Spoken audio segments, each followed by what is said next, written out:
یہ سوال ہے جی کہ روح کی کیا حقیقت ہے؟ کیا روز قیامت تک کے لیے تمام ارواح پیدا کی جا چکی ہیں، اور اگر کی جا چکی ہیں تو کہاں ہیں؟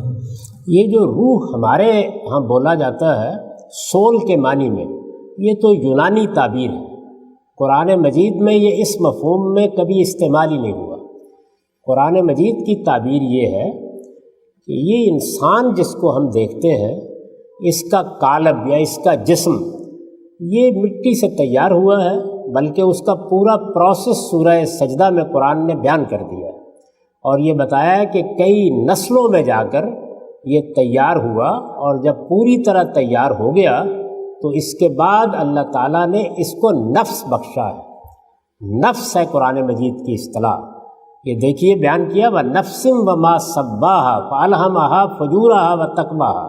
جب موت آتی ہے تو قرآن مجید کہتا ہے کہ فرشتے آ کے کہتے ہیں اخرجوا انفسکم، اپنے نفس ہمارے حوالے کر دو۔ تو نفس انسانی ہے قرآن کی اصطلاح، وہ ہماری شخصیت ہے، وہ ایک روحانی اور یزدانی شخصیت ہے۔ وہ انسان کو اس کا قالب مکمل ہونے کے بعد دی جاتی ہے، وہ زندگی نہیں ہے، یعنی زندہ قالب تیار ہو جاتا ہے۔ جس طرح حیوانات میں زندگی ہے، وہ زندگی بھی مل جاتی ہے، وہ شخصیت ہے۔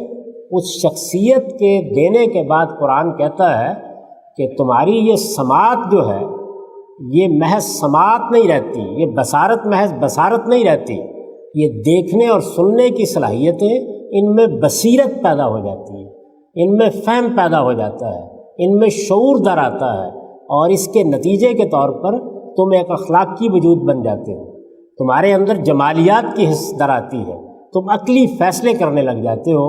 تو انسان کی شخصیت یہ آسمان سے آتی ہے، براہ راست آتی ہے۔ یہ آتی کیسے ہے؟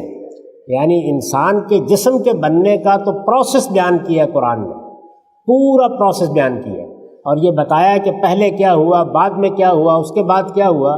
جب وہ پایہ تکمیل کو پہنچ گیا تو پھر کہا کہ اب وہ نفس اس کے اندر پھونک دیا جاتا ہے۔ یعنی جس طریقے سے ہم کسی چیز میں پھونک دیتے ہیں، بالکل اسی طرح ظاہر ہے کہ اس کی حقیقت تو ہم نہیں جانتے، وہ نفس ہمارے اندر آ جاتا ہے۔ جب وہ آتا ہے تو گویا وہ حیوان انسان بن جاتا ہے، اور پھر وہ دنیا میں رہتا ہے۔ تو یہ ہے حقیقت قرآن کے الفاظ میں۔ وہ جو پھونکنے کا عمل ہے اس کو عربی زبان میں اگر ادا کریں تو وہ ہے نفخت فیہ من روحی، میں نے اپنی پھونک پھر انسان کے اندر پھونک دی، اور وہ جیتا جاگتا باشعور انسان بن گیا۔ یہ اس کی حقیقت ہے، اور قرآن مجید نے جتنی بات بتائی ہے وہ میں نے آپ سے عرض کر دی۔ باقی روح سول کے معنی میں یہ یونانی تعبیر ہے، یہ قرآن مجید کی تعبیر نہیں ہے۔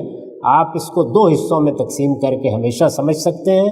انسان کا قالب یہ زندہ ہوتا ہے، یہ حیوانی وجود ہے، ایک حیوانی کی طرح اس کی نشو و نما ہوتی ہے، اس کے بعد یہ شخصیت آ جاتی ہے۔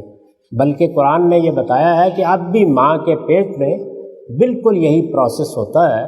جب حیوانی وجود کی تکمیل ہو جاتی ہے، زندہ حیوانی وجود کی، تو پھر اللہ تعالیٰ کی طرف سے وہ شخصیت اسے دی جاتی ہے، اور پھر وہ ایک جیتا جاگتا انسان ہو کر ماں کے پیٹ سے باہر آ جاتا ہے۔